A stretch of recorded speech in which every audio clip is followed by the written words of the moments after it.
Hello there, folks. It's a nice day here in the DC area. Looks like it might rain, but you know, that's never a bad thing. And thankfully, it's weather's been great. It's been nice and warm. These past few days actually haven't been too warm. They've been really nice and pleasant. And you know, the weather can get quite toasty here in the warmer months, so it's nice to have some more pleasant weather this time of year. Really nice. And anyway, I just wanted to share with you something that's really exciting, something that you know, you'll see this time of year.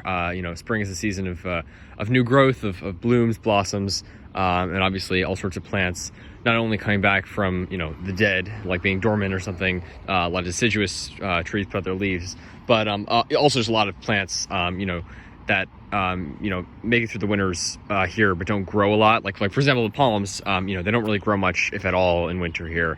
This is the time when they start putting out their growth.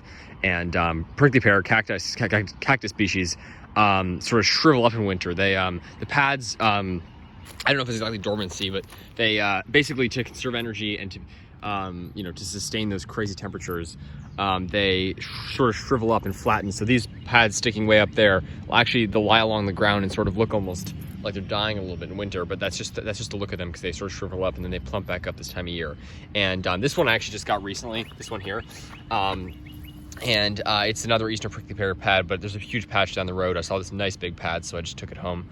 And really awesome to see every cactus that I have here. I think is pushing out growth, or is at least growing.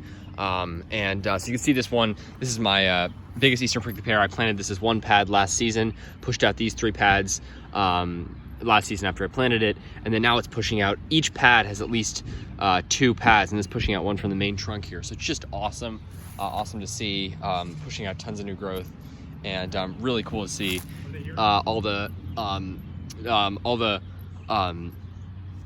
this new growth. And this is actually the time when you want to, if you are interested in harvesting them, like to eat. This is like the perfect time to harvest prickly pear pads to eat, because they're certainly edible. So the prickly pear is the fruit, but the pads also, you can boil them, you can you know, eat them raw. They're really good. I've tried it once, and I've never had the fruit actually, but I really want to, because you know, they get these little spines called glochids. And also the other spines, but when they're young, they don't have the spines yet, and you can just peel these little pre-spines almost off, and so that's the time you want to eat them, when they're nice light green and tender.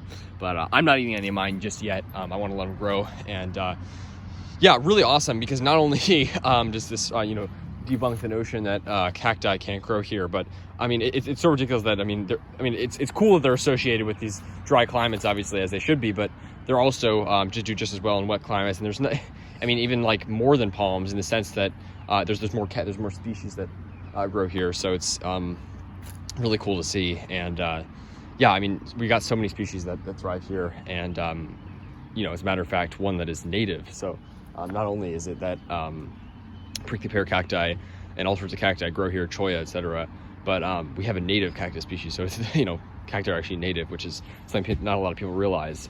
They're native to 45 out of 50 U.S. states. That is a pretty remarkable fact in and of itself. I mean, 45 out of the 48 continental U.S., it's not continental, the contiguous U.S. states, obviously not native to Hawaii and Alaska. They're not native to the upper New England states, Vermont, New Hampshire, Maine, but every other U.S. state they're native to, which is pretty darn remarkable. And DC, I don't know if they're technically actually native into DC. They're native like just a couple miles outside. You know, DC's been so developed, there's probably not any remaining populations left, but they're, I mean, pretty much a DC native too. But yeah, anyways, that's about the eastern prickly pear. But you can see just all the awesome new growth being pushed out here. These ones look like the actual fruit. I'm not exactly sure, but these ones don't look like pads here. I could be wrong, but they do push out fruit this time of year, which I really want to try. Got new pads coming here. So the new pads, at first they look like this, sort of like almost like a little flower kind of, and those are those sort of pre-spines that you see here, and then they start opening up. And these ones are really opening up now.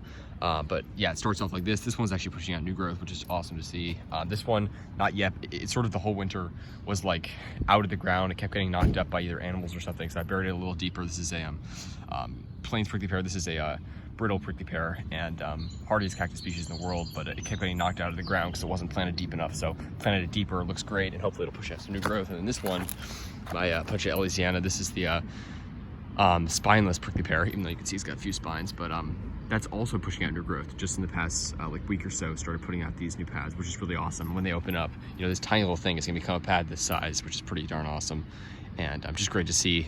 So yeah, spring is the season of growth for, I mean, really all plant species, but especially cacti, which is awesome to see. Let me get the full shot there.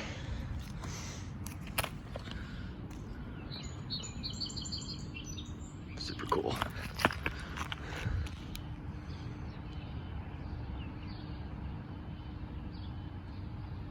All right, folks, thanks for watching. Take care.